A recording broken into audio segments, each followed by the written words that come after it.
Good morning, everyone. Welcome to another edition of Forex Watch, where we look at some tools like currency strength and work out some trade ideas using Renko for the week ahead. So it's good to have you here. It's 2nd of October, new month, a new exciting month.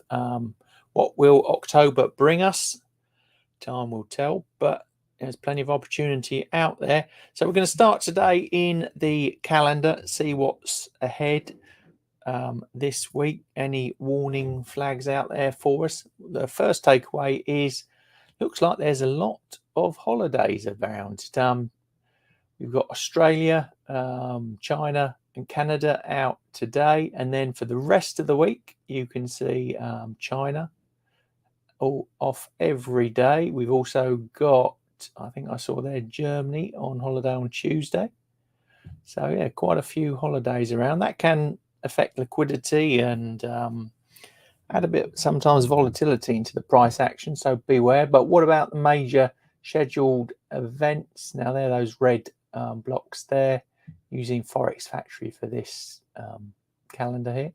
I think the takeaways are Australia on Tuesday, and then I believe Wednesday, New Zealand interest rate decisions looking to stay the same. So look for any changes there. What else can we pick from the week ahead? We got non-farms on Friday. That's the big one of the week. You know, that comes along with some other data as well. I would say that probably is the big ones. There are some others, splatters in between there in the week, but I think they're the big ones to watch out for. So let's get into the usual analysis, and we've got our long-term currency strength chart. Anything different from the previous week? Not a lot, really. We still got Mexico up the top there looking pretty strong, and down the bottom still trending down. Japanese yen closely followed by the Norwegian kroner there. US dollar slap bang in the middle, looking a bit more neutral. Has been climbing from sort of July time down in there, pushing on up, but sitting there in the middle at the moment. Swiss franc maybe just turning up to the upside, something to watch out for there. And as you know, the importance of getting into these trades is timing, and I use something like this as the filter. Although we can see from there the actual strength, we need a bit more focus, a bit more detail to help us out with our direction, and putting the strong and the weak pairs together is essential for success. And as you see the top right there, that's what I went through this morning. They're my basket of currencies that I look at. If it's orange, it's neutral, red, bearish, and as you notice there, no greens on there. I look at the baskets here of the currencies that I trade. You can create your own baskets quite easily around that. I've got some videos on the channel about how you can do that as well, but this was done much earlier this morning, so I'm going to have a quick look through now with you guys to see whether anything has changed.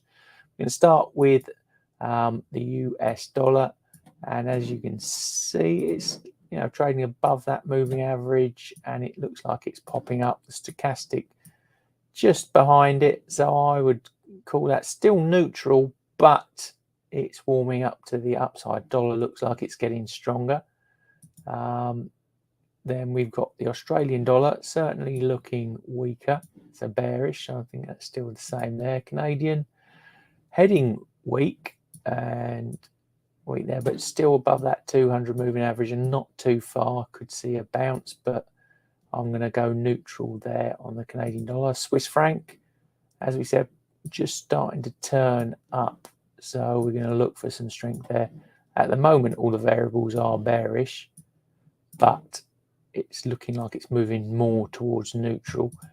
The euro, again, just turning up this morning, but still overall bearish there currently, but looking again, like I said, to be heading more neutral. Japanese yen, no problem working out what's going on there. It's all very weak.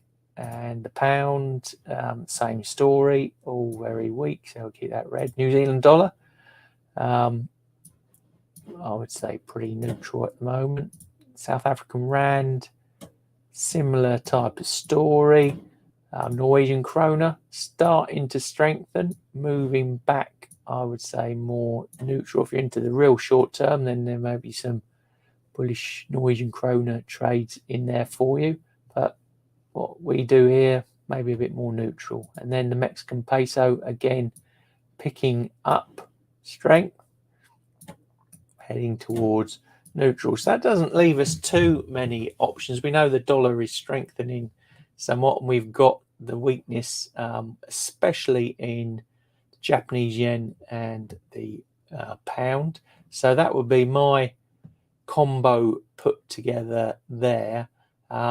So what I would do now is I would note these trades down, these trade ideas. So we've got so would you say plus USD JPY, minus going short GBP USD.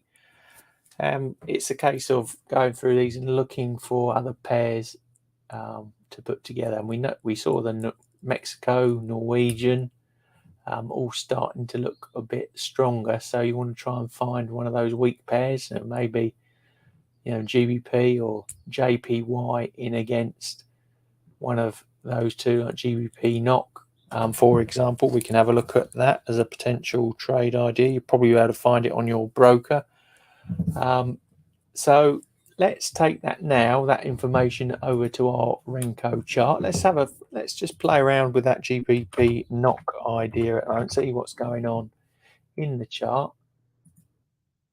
And there we go.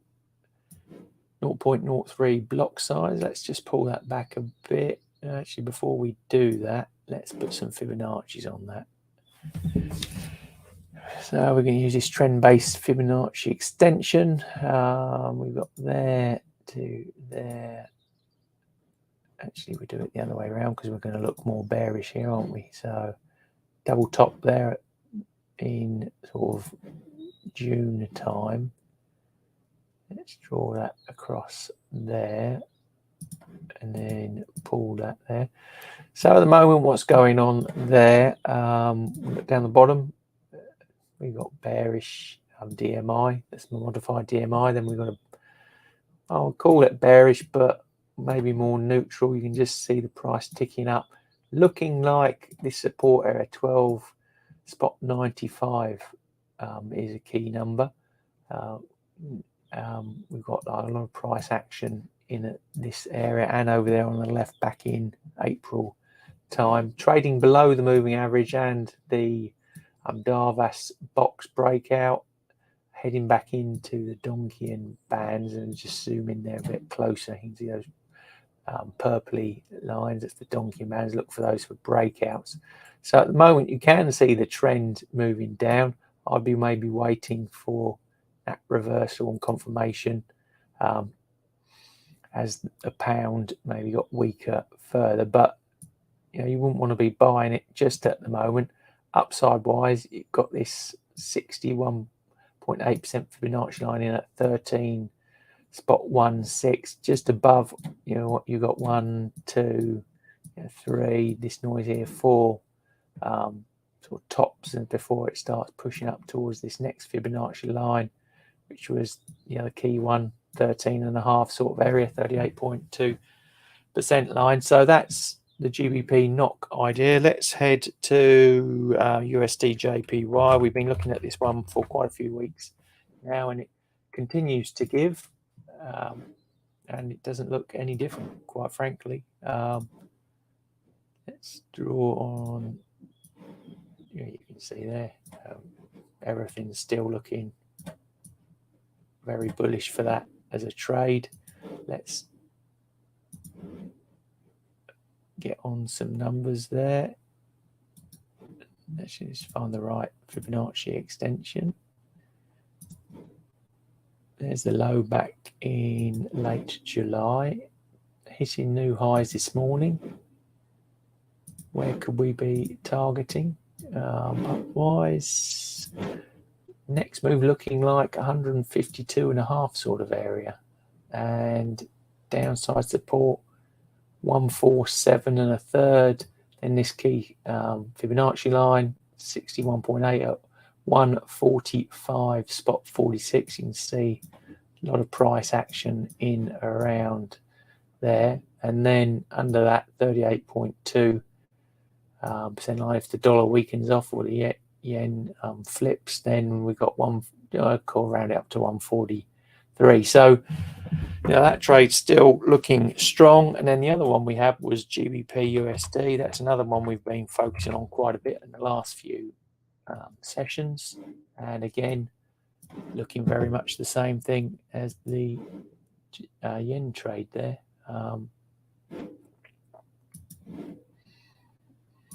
High back there in mid-July. Let's just pull that across. Did hit lows last week, 121, 34, 35 sort of area. And we've got, trend down. It's below all our signals. DMI's down, stochastics down. It's looking weak there for the pound, and targets to the downside. Next ones, let's go for this sort of area, 1.186, 1.187 maybe, and then below that 1.1728, 1.723 is potential downside. Upside support using the Fibonacci's 123.45, then the key Fibonacci 61.8 at 125.1, then the next important Fibonacci 127.4, where we had all this sideways price action before we saw that recent sell-off there. So that trade also looking strong still to the downside. So that's this week's ideas. It's still looking like we're focusing on the pound and the yen. Go through the charts, construct them yourself, build those baskets, and then come up with your own currency pair ideas. That's the way I do it, and it works. So give it a go. Like I said, there's videos on the channel on how to do that. We've got a free training course, ultimate free trading course it's called, playlist on the YouTube channel, and you'll find that sort of content on how to construct this sort of analysis and the charts in there. So good luck with the Forex trading this week. I hope to see you in other live stream events coming up. Check the schedule. Don't forget to hit the subscribe and bell buttons to receive notifications of the content coming out. There's other content that will be available to you as well, and plenty more there to get your teeth into. So with that, I hope to see you again soon.